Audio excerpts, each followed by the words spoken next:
Greetings and welcome to Crafts from the Dark Side.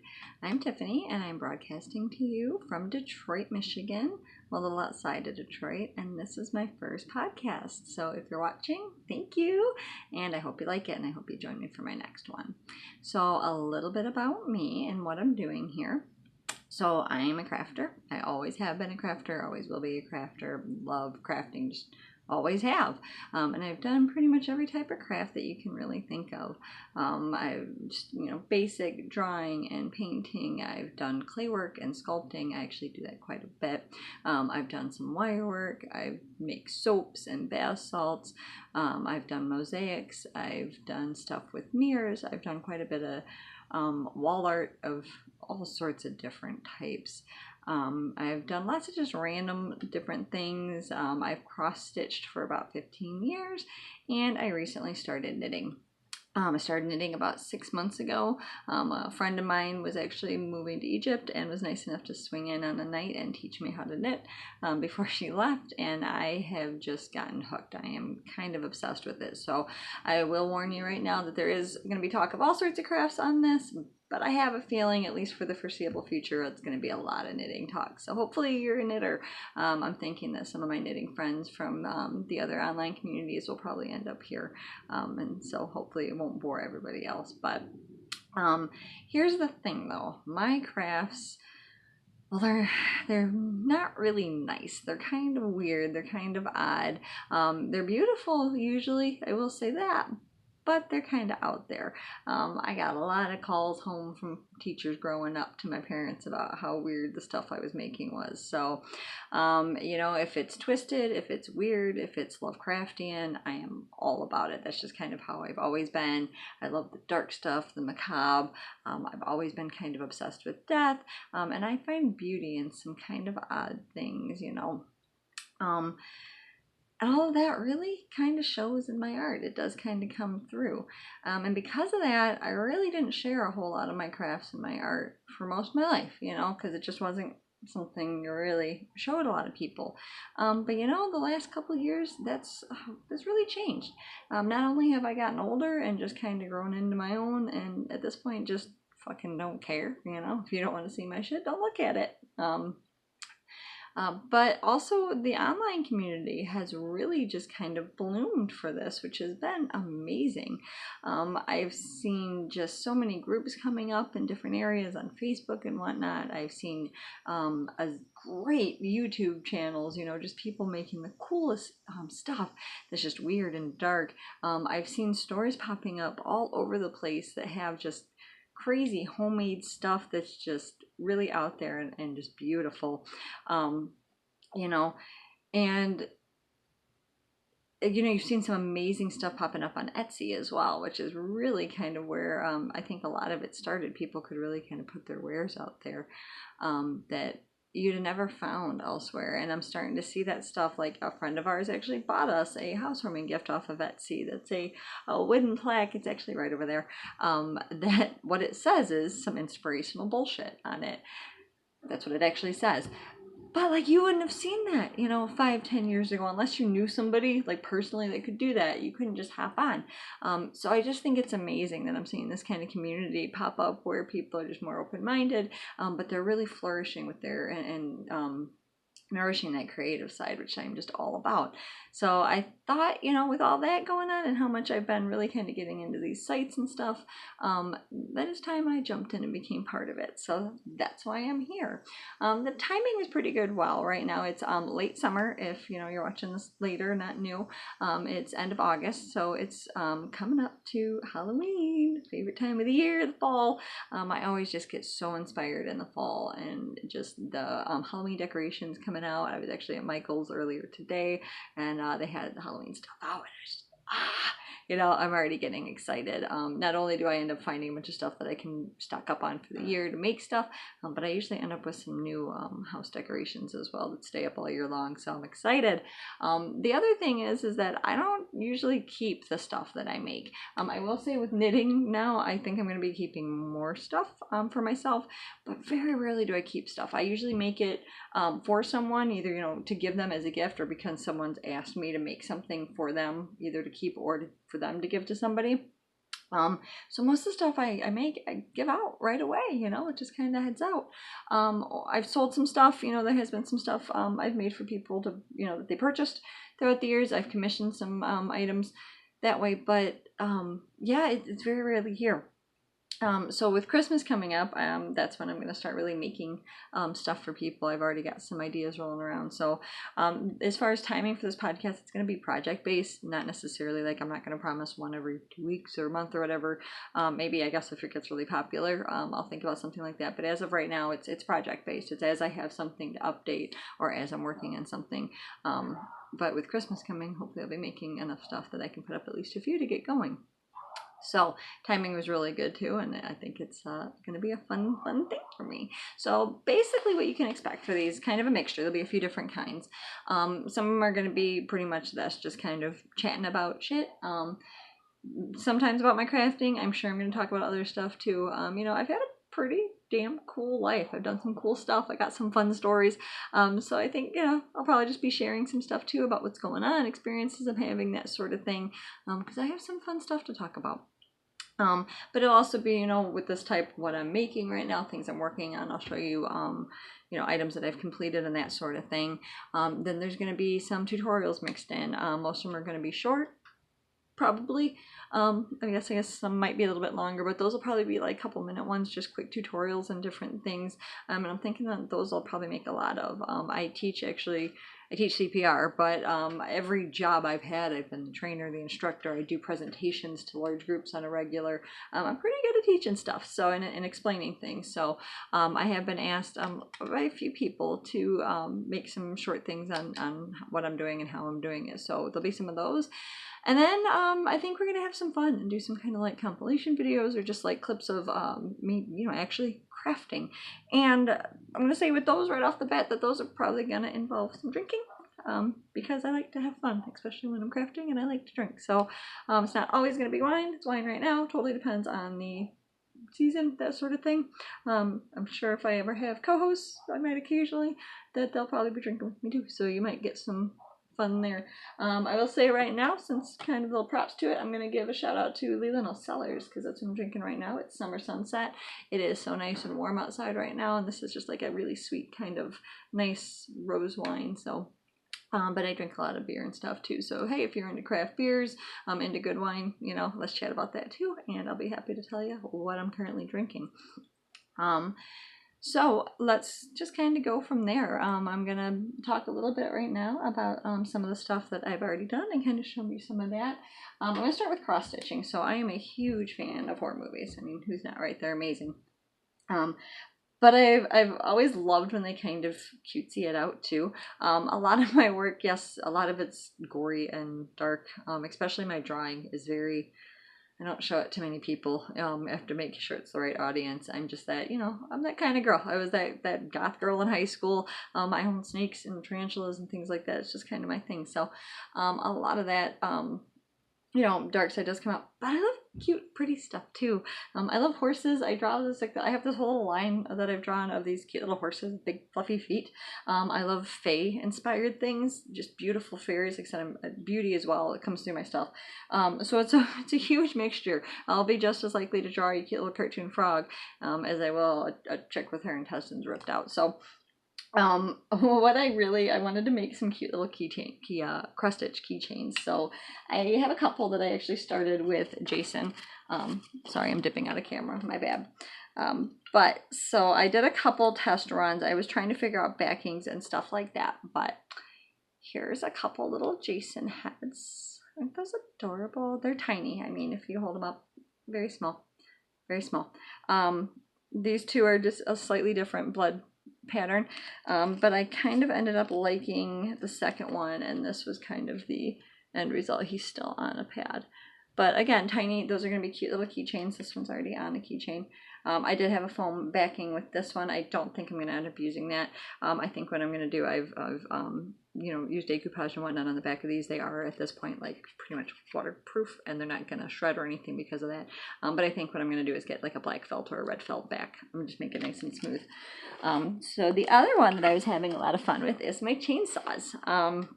So let's see. This was, I believe, the original chainsaw. Is that not freaking adorable? And again, small, it's like the size of my thumb. It can be a great little keychain. I do need to felt the back of this one as well. This guy, now I did love him. I don't know if you can really see the sparkle compared to this one, which is just a solid gray. Well, 2 shades of gray, but gray. This one's got like a shimmer. I did use silver thread on him. That shit's a bitch. Like, it does not thread well. It shreds a lot when you're using it. It's really coarse. It's very hard to use, and it's very thick to pull it through. You almost feel like you're ripping it all the time. So I don't think I'll use that a lot. What I will think I might do with it, I did use it again in this blue one, which I love the blue. So I ended up with 3 chainsaws at this point, green, yellow, and blue. But I'm going to make a bunch of them. These, again, like, my eventual goal with a lot of this stuff, I am in the process. I'm going to do an Etsy shop. I'm just kind of building up right now. I wasn't in a place for a long time where I could really do a lot of crafting. I was working a lot. It's a long story. I'm not going to get into my past right this moment. That will probably be, episode 2 or 3.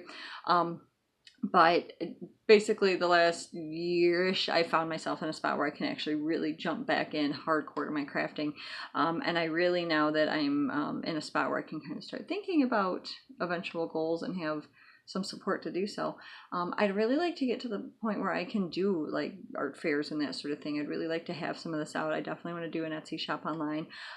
So right now I'm just kind of building, getting a bunch of stuff together. So that's where you're going to see a bunch of different colors and examples of things.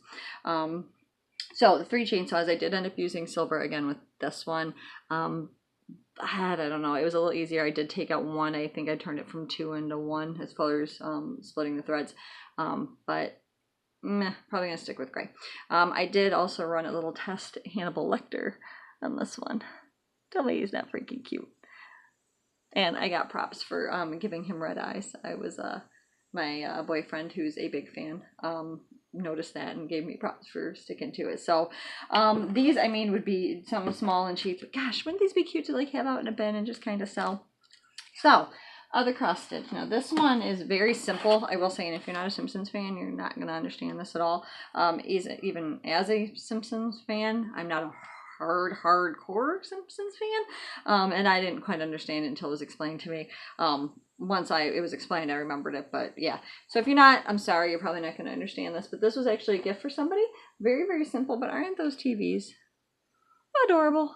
They're all a little different little things, but again, this kind of thing. So what I really want to do with this, I was at a lot of art fairs this summer, and it was the first year that I really saw some really alternative kind of stuff being out there. There was actually a whole section down here in Wyandotte. There's a great art fair. It's pretty big, but this year they actually had an almost private section, I want to say is the best way to kind of explain it. There was probably about 7 or 8 tents that had been pulled aside a little bit and were off on like a small side street, and they were all kind of like pushy, edgy sort of stuff. There was a photographer with they were gorgeous, but they were nude, from photographs. And there was just some other stuff there, and there was one lady there whose whole thing was cross stitch, and these are I've made these as gifts, but they were very, like the fuck off, don't do coke in our bathroom, things like that. And I'm like, I love these. I make these as gifts. I have one actually right now that's half finished. It's I think I'm missing half the F for fuck off on the off. But I asked her how she was, how she'd done with her sale, and she said that all weekend it had been like nonstop. And I was like, look at this. I love it. I love that people are just really embracing this stuff and really just kind of pulling that back in, that homemade sort of thing, and just taking it to an adult level, which is great. So there's going to be more cross stitching. If you've ever cross stitched, you understand, like, holy crap, it's tedious. It is just a very slow process, so those take a long time. Those tiny ones are not too bad, but anything substantial, especially if like there's a lot of borders and stuff, are going to take some time. So, but I do want to go ahead and make some like test template type ones to put out for show sort of thing. So you will see some of those soon, but that's where I am with the cross stitching. Let's see some other stuff. All right, so this is a crystal tree. Let's see if you can. Okay, very simple. I mean, nothing crazy. just clay. You know, he's a sculpted and painted. He does have like a silver shimmer paint, and he's glazed. But a friend of mine actually gave me bags of quartz. I have a bag of clear quartz of different sizes. I don't know if you saw the detail on the top. There's a little bit of, don't focus on me, focus on that. No? Okay, well, there is a detail on the top as well. But I have a whole bag of clear, and I have some rose, and I want to say he gave me some amethyst as well. So I'm within the next couple of weeks gonna go ahead and sculpt a whole like forest of these. So you can expect some of these different styles. I think I'm gonna do a weeping willow. This was more like one of those. It starts with a B, and I'm horrible for not remembering, but they're in Africa. The trees are very flat. That's kind of what I was going for with this one. But I love how the roots came out. These came out really detailed and fine. So yeah, some of those. Random little pumpkin. So yeah, this is actually kind of old, but isn't he freaking cute? He actually came off a little ghost that my 4-year-old decided to rip into pieces. Okay, so as every crafter knows, sometimes crafts go wrong. There's ones you can fix, and then there's ones that you're gonna have to redo completely. And unfortunately, I have a redo completely situation with this boy right here. I had a party, because I just make people come over and craft, because that's what I'm about. So I had what I call it, my paint and plant potluck party, and I invited a bunch of my girlfriends and people from work over. We had, between me and a couple of other girls, we had a whole bunch of seedlings ready to go, and I just bought a bunch of clay pots, and I put out all my paints and stuff, and glitter and tapes and ribbons and just all sorts of crafting supplies, and we had a potluck, which was awesome. We all just drank, and we painted these clay pots and planted seedlings, and it just turned out so much fun. It was one of the hottest weekends, not only of the summer, but on record, I believe. It was ridiculous. So even with my kiddie pool out and the fans misting, it was, we were sweaty, we were hot. I give them all props for coming and staying and just being troopers, but we had a good time. So the first one I made, and I will say he is a internet ripoff. I found this picture online, and pretty much, I mean, I did change some details, but I mean, it was very simple. It was kind of hard to change too much. But I loved it, and I couldn't really find who it originally came from, because if I find stuff that I'm doing, I'd like to at least give props to it. I'm sorry, I don't know. If you see this and it's yours, please let me know. I'd be happy to give you credit. So a couple things got screwed up. Here is my cute little hair. First of all, he's a money plant, by the way. A friend of mine, Ashley, gave us the seedling. But he's my Harry Potter. He's cute, isn't he? Okay, so here's the problems. Number one, because it was fucking 108 degrees out there, even with appropriate drying time, once I put the sealant on, he got acne. He bubbled up like a motherfucker, and it really is obvious. When it started, I was hoping it'd just be 1 or 2, but no, it just was way too hot. Just the temperature gradients were not working out in my favor. So unfortunately, he's gonna be like a strip down. I'm gonna have to just peel this off and sand him down where I can, and just do him again, and do him indoors probably. The other thing is he's supposed to have a scarf, his striped maroon and yellow Hufflepuff scarf. I totally wasn't thinking when I bought all the pots. I actually just purchased a bunch of these cheap little, because I was buying a bunch of them. I just got these thinking that would be fine. People are painting these. I didn't think that any of the actual color, paint patterns would involve a base. So whoops. But soon he will be fixed as well, because obviously the money plant needs to be in a cute pot, but isn't he adorable anyway? Let me see. And then I'll get into the knitting in a minute, but before I get into the knitting projects, let's talk about moving forward products that are not knitting for crafting. So I got a couple. I'm going to do, I actually just picked him up today, a cute little succulent. I have doll pieces downstairs, lots of them. Not lots, but some, including a head. So I think I'm actually going to use that head as a planter of some sort for that. I haven't decided exactly how. I need to creep it out in some way, but you should be seeing that pretty soon, because now I have the succulent it needs to go in.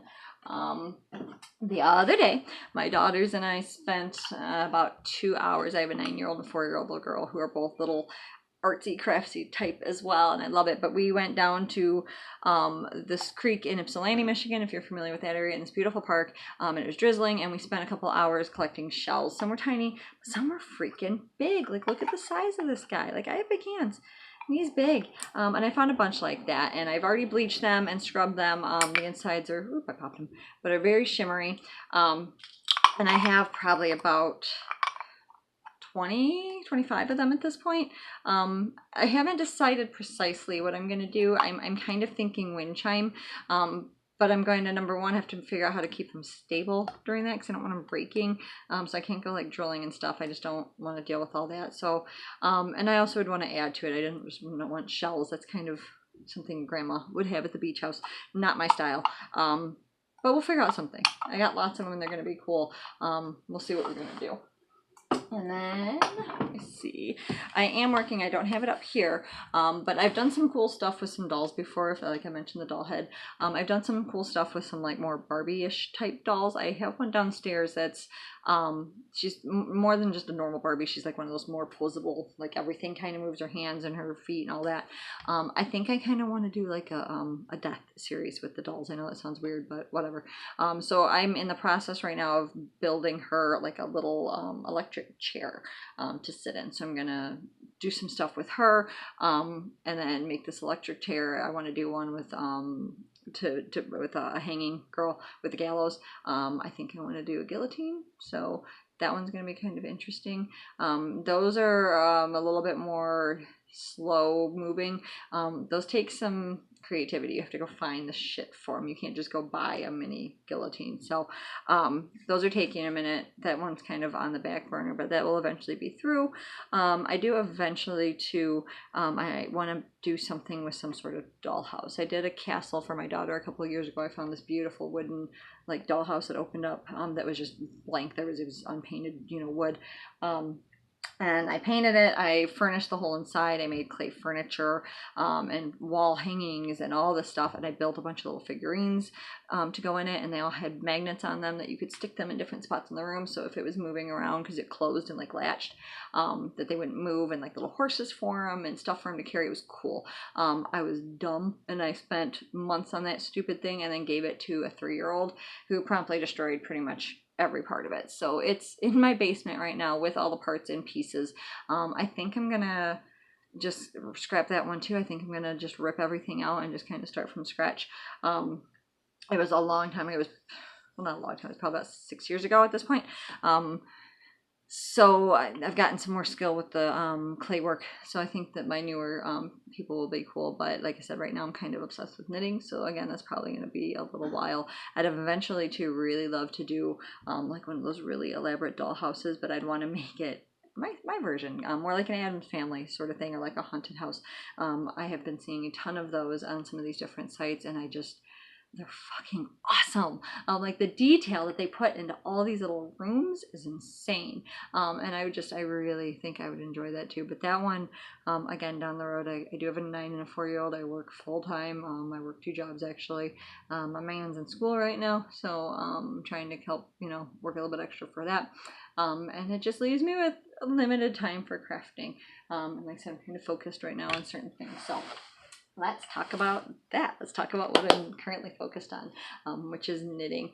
Like I said, it was kind of a fluke thing. I've crocheted before, way back when my grandma taught me how to crochet. I was probably, I don't know, like 7 or 8, and I don't remember learning anything besides like a chain, but I just remember enjoying the crochet, and I actually always kept the freaking hooks. Like I had a little set of hooks, and I always freaking kept that for some reason.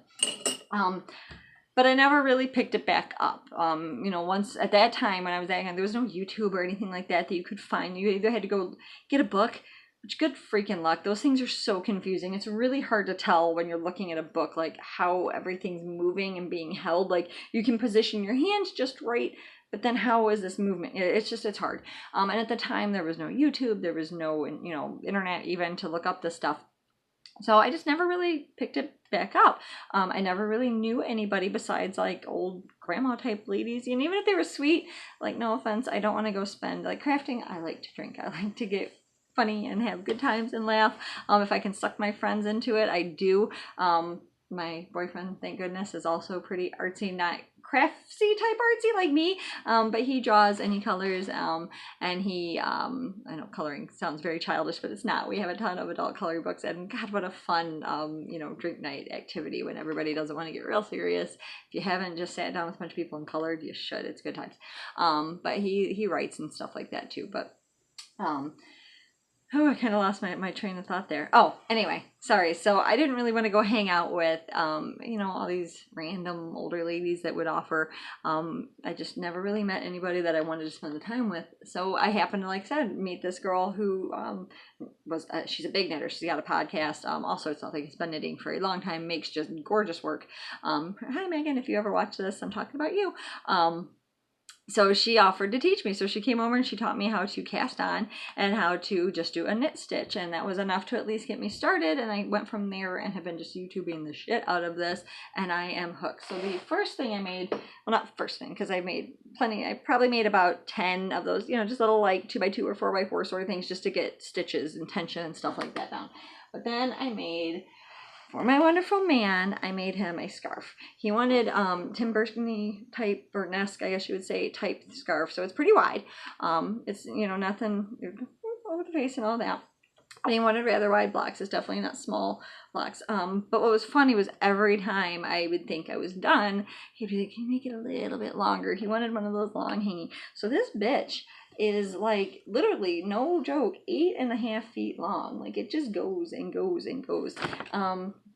I picked up just, it was kind of cheap, just Red Heart yarn. So it's not like the best, but it's pretty soft, which is okay. And it's a scarf, it's not like it's going to be on 24/7. And I didn't follow a specific pattern that I found. I actually kind of made up my own. Obviously it's nothing difficult. It's just a long rectangle. So I pretty much I had like a knitting for beginners book that taught you how to make a pot holder, and I pretty much just extended that. So what I ended up doing was 5 knits on each side. And then I just did a purl and knit, on the middle, and then 5 more knit only on each side. It did curl, as you can see. Now it was really bad for a while. I did block it. I had to learn what that was, but if you don't know, blocking's a process where you wash it, you soak it, hopefully in fabric softener, and then you pin it out on something in the shape that you want it to dry in, and hopefully when it dries into that shape. So I blocked it, which was a challenge in itself because again, it's 8.5 feet. There's not a whole lot of area in my house that I have 8.5 uninterrupted feet. I don't have a huge house. So it ended up on my floor and a bunch of towels, but what the hell ever. And the curl did somewhat go away. It does lay a lot flatter than it did. But retrospect, if you're going to do something this long, I believe this was a 30 cast on across. Do more than 5 and 5. Maybe at least do like 7 to 10. I know that's going to be in more, but it's going to curl otherwise. And I mean, my tension's pretty good. It's not off really. It's a pretty nice even back and forth, so it's not like I was pulling, I think, too hard on one side. And I really only had 2 mistakes, which I'm not too upset with. One of them was just a stupid, I actually started, that's the one, because it's supposed to look like that. And this one has it. I actually started purling instead of knitting on one. Oh well. The other one actually, and I'm probably the only one that's ever going to notice it, it's on one of the ends. I was almost done. I was on the second to last square, and my sweet 4-year-old bumped me so hard that my whole row of stitches fell right off my needle. And I managed to get them all back on, but I ended up with one row that just, you can see. It just didn't quite, it pulled a little bit. So, but hey, in 8.5 feet, those 2 layers isn't bad. So, first, like, really completed project. Of course, it's for him, but I'm excited to have it, and I like it. And then my second project, I decided to make myself something. I made a fingerless glove. So this was actually a pattern I found on Ravelry. I am sorry, it was just a free pattern. It was nothing too crazy, but I feel bad because I really, at the time, didn't pay attention to who it was from. I wasn't exactly planning all this, and again, I like to give credit where credit's due. I did screenshot it, but it cut out the name, and I just tried to find it, and I couldn't. But I did make some alterations though, so I guess I'm gonna show anyway. So anyway, this was just a I haven't learned to knit in the round yet. That's actually very, very soon. But this was just a flat knit that you then just stitched together and left a hole for the thumb, which I thought was just really cool. Because you didn't have to sit here and you're basically just making a square, you know, which I've already done because I made the scarf. So I didn't have to worry about any of these other new techniques, which I haven't really learned yet. I'm still pretty basic. I've only learned 4 stitches and cast on and cast off sort of thing. So this was the first time I went out and looked for like a specific yarn that I really liked. With these ones, or with the scarf, he picked it out, so I was really excited to go find one that I liked. This is actually Heartland. It's just a Heartland, nothing crazy, not the cheapest, but nothing crazy. And it's the colorway is Great Smoky Mountains, which I thought was pretty. But if you look, it's actually got like some different tone to it. It's got some almost a white kind of silver, and then there's some actual black that doesn't pop out very often, but enough that you can see it here and there. Just added some texture. So I made this, was super proud.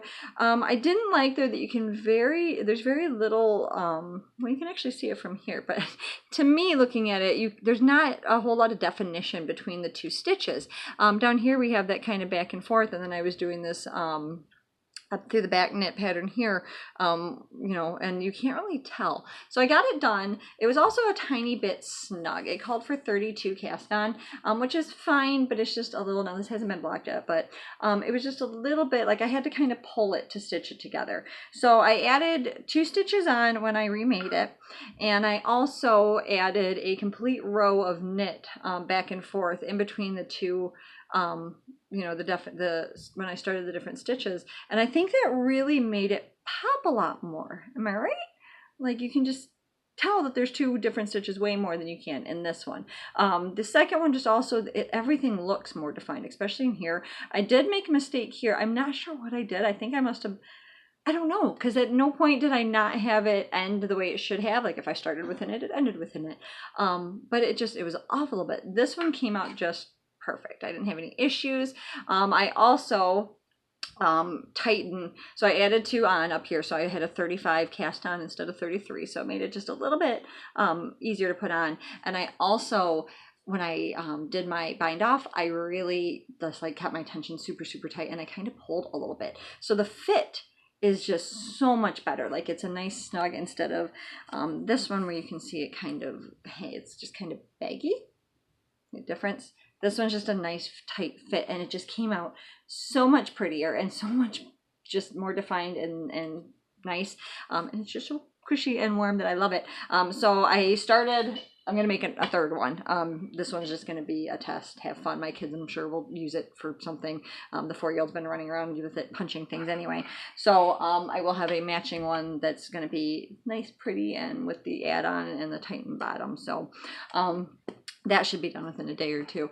As far as forward plans for knitting, I found some amazing patterns on Ravelry. Like I love this site so much. By the way, if you're on Ravelry, find me, Tiffy Taffy 444.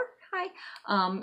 There's some really just gorgeous gothic inspired cuffs and gauntlets and gloves on there. There was some like lace up ones that looked like they'd be pretty simple.